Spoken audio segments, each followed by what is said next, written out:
This is Changemakers with Katie Gore, finding the right solutions for the affordable housing community. I'm back with Ned Williams. We've been talking about how the Michaels organization has become an innovator in developing attainable housing solutions for the workforce.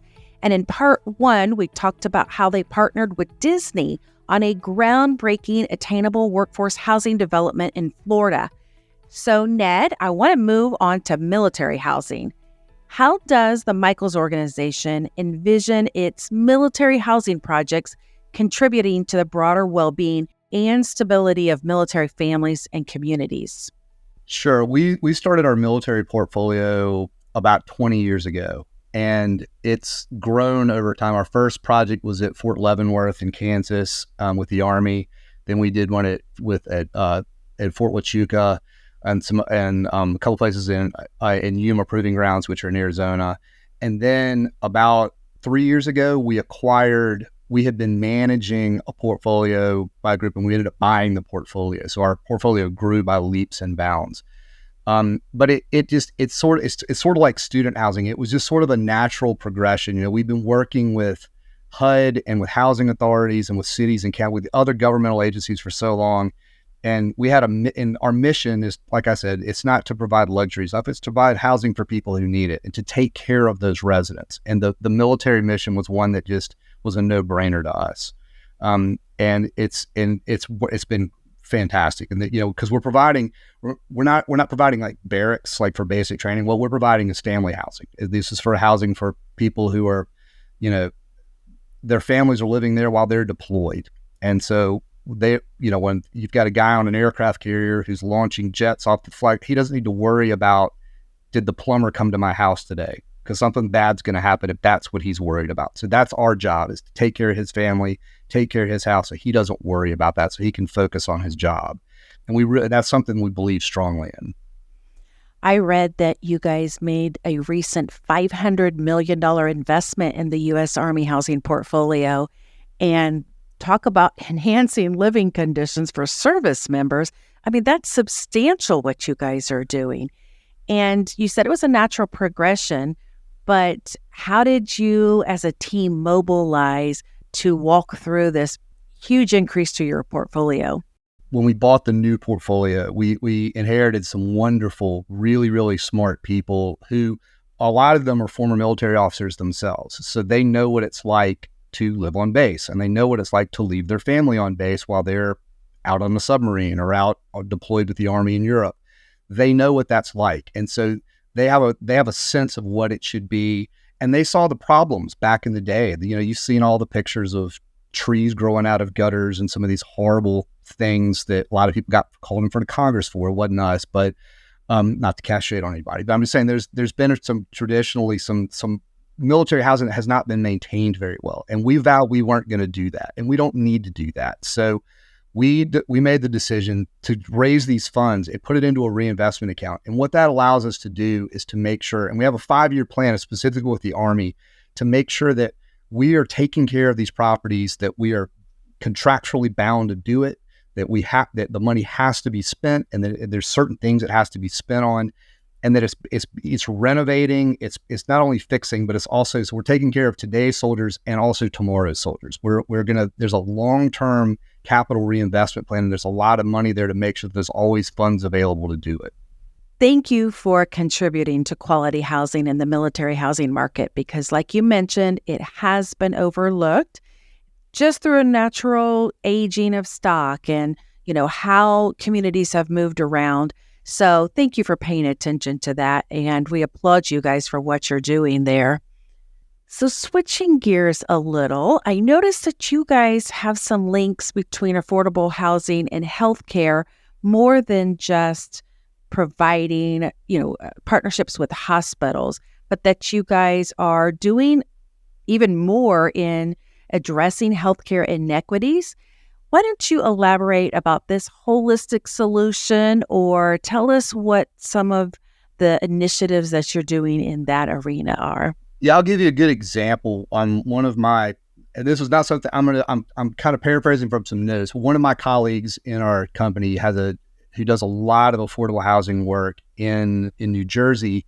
At our affordable housing project, there's a local healthcare system called Virtua Health, and they provide sort of like paid services to some of our communities because they're all in a fairly tight area.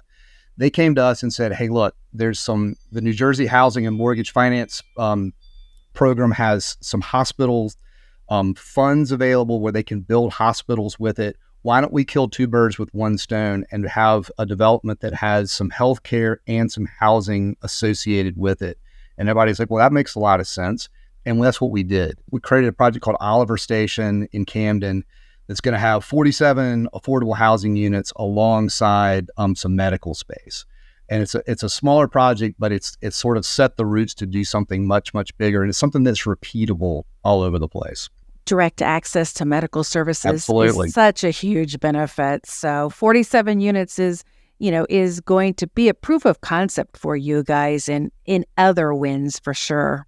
So with everything that you guys are doing, I mean, it's hard to ask you what your long-term goals are for the Michaels organization, but with everything else that's on your plate, but what could you speculate are your long-term goals and how you are going to keep addressing the evolving needs of communities?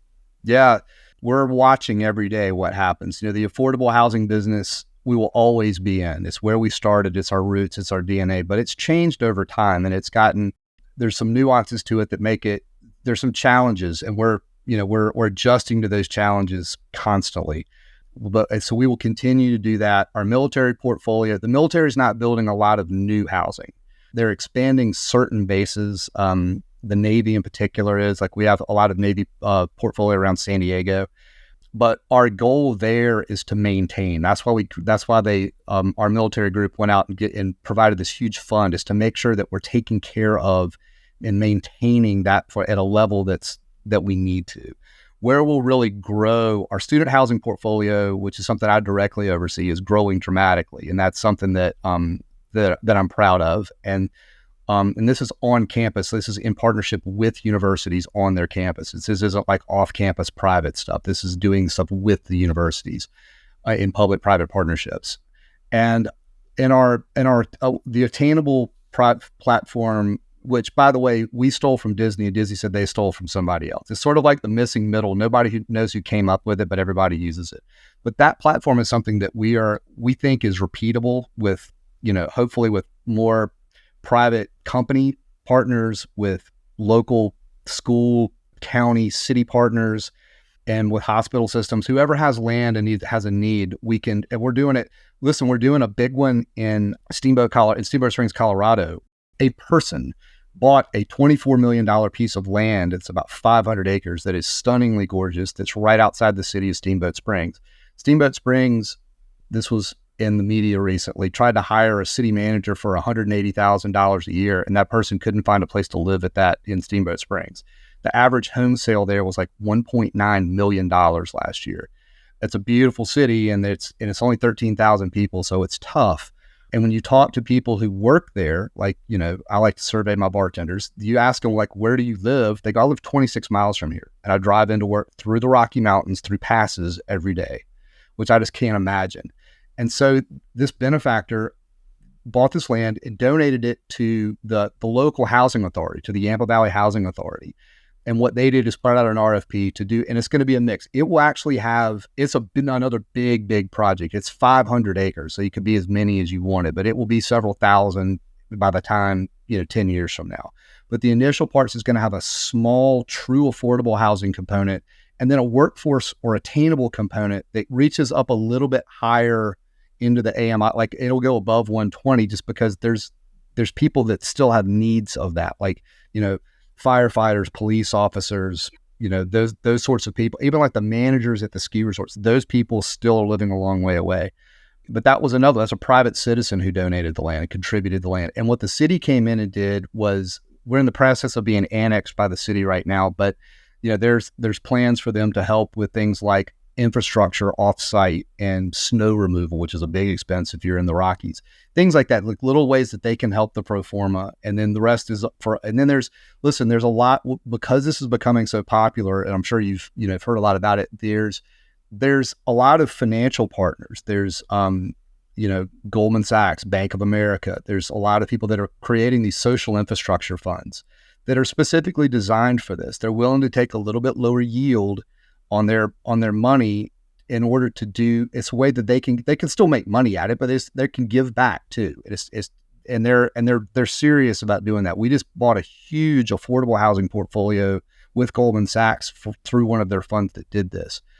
So everybody's is on board with it. And we're getting a lot of, partners and the construction guys that are coming up with ways to get more efficient. Like every avenue you can imagine is gearing up to do this. If somebody is in a housing authority or a nonprofit and they're listening to you and they say, yes, I want to do this. I want to start somewhere. I want to build worker housing, student housing, mixed housing, whatever, and they really haven't dabbled in the development field yet, what would you tell somebody when they're going through the strategic process themselves? Where would you tell them to start, and how would you tell them to acclimate? It's actually probably to do like an attainable project. If it's a housing authority that's done a lot of affordable, like big affordable, it's probably easier, to be honest with you. It's a fairly simple ground lease process. And instead of leasing to like a 501c3 or a not-for-profit, you're leasing to an LLC like you would anywhere else. But it's really not, it's probably less complex than doing an affordable housing project. They just have to have identified a piece of land, or their city or their county they're in. If they have a piece of land that they can contribute to the deal, because that's where we're driving affordability, is we're taking that out of the pro forma, or there's tax incentives and that sort of thing. If they could package all that and then put out a request for proposal, just like they would for any affordable housing project. And if they're listening, I'll selfishly plug, we're happy to come in and talk them through the process as well.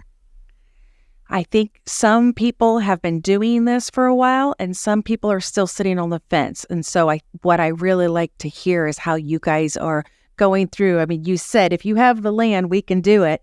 And of course, there's other pieces and hoops and testing and all of those other parts. But it's no longer this huge obstacle like it used to be. It's not easy, but it can be done. And that's what I really like hearing, how you guys have just mobilized and you guys are doing it. Yeah, and I'm throwing out these huge numbers, and people are like, "Oh, we don't have that much land. Like, we don't have 500 acres. We don't have."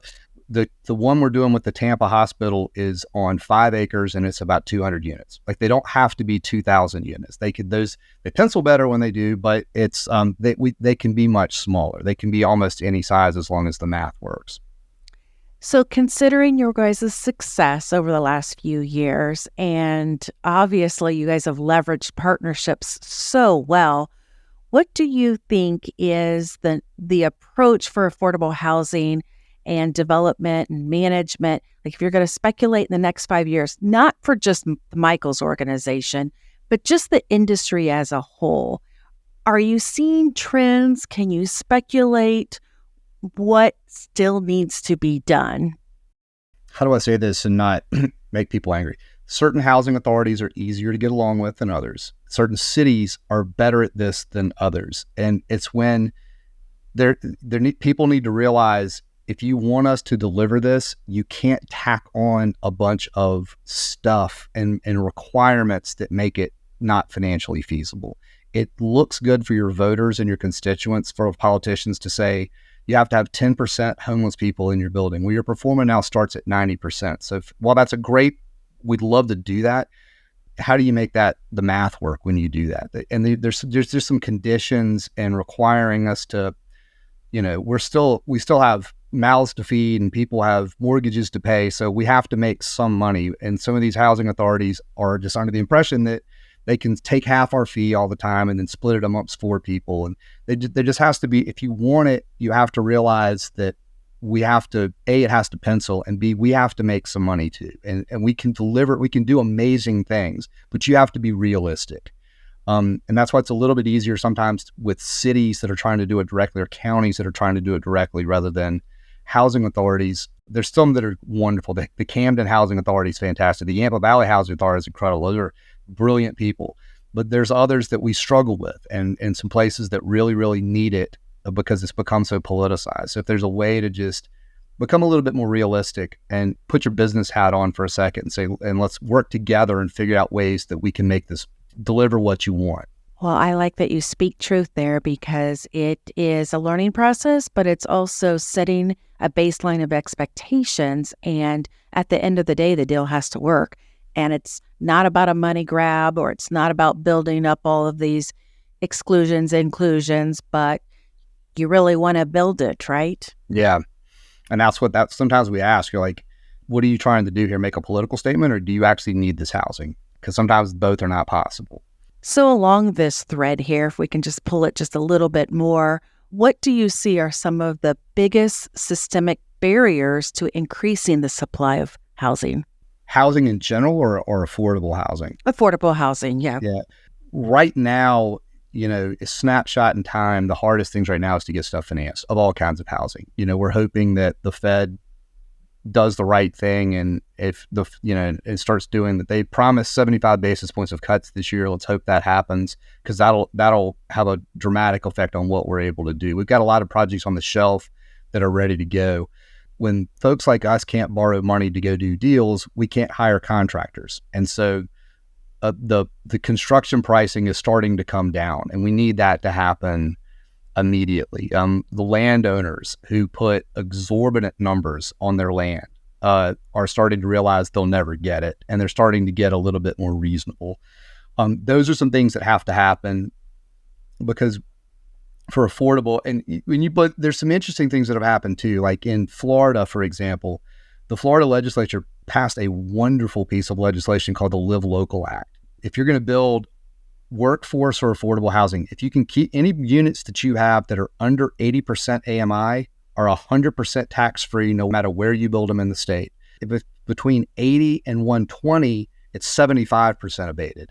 And you can build by right on any zoning classification. You want to talk about somebody who's doing something positive to help us build attainable and affordable housing, that's how you do it. It's that kind of forward-thinking legislation by the legislature in Florida. They did a wonderful, wonderful thing, and it will drive a lot of workforce and attainable housing in that state. And we're hoping other states catch on. Instead of putting conditions on us, put a carrot out there instead of a stick. And that's a real carrot to incentivize us to do it. That's going to be so interesting to watch, to see how many units actually get put under construction and built and moved in, because they're moving fast. They've got to be moving fast with that kind of an incentive. The wild thing is the buy right thing. I mean, literally our project with the Tampa hospital system is on a piece of land that's zoned industrial. Okay. So we don't have to go through zoning to do it because of this law. There's been some pushback from some of the counties in Florida that are not happy about some of the locations and some of the things that they're being told to do by the state. But if they sit back and think about it, it's a really, really good thing for the residents of their counties and cities. That there's a massive need for this type of housing, and this is a way that the private sector can provide it. Ned, I appreciate the time here. Before we close out, is there anything else you'd like to add? First of all, thank you for having me. You can tell I get excited about speaking about this stuff, and we think attainable housing is going to be the way of the future for us, and it's a way that we hope that more private and public sector partners come on board and help us create some communities. I completely agree. I've been talking with Ned Williams, the Executive Vice President at the Michaels Organization. Thank you, Ned. Thanks, Katie. Thanks for listening to Changemakers with Katie Gore. To find out more about Katie, go to quadel.com. That's QUADEL.com. This has been a production of Forbes Books Radio.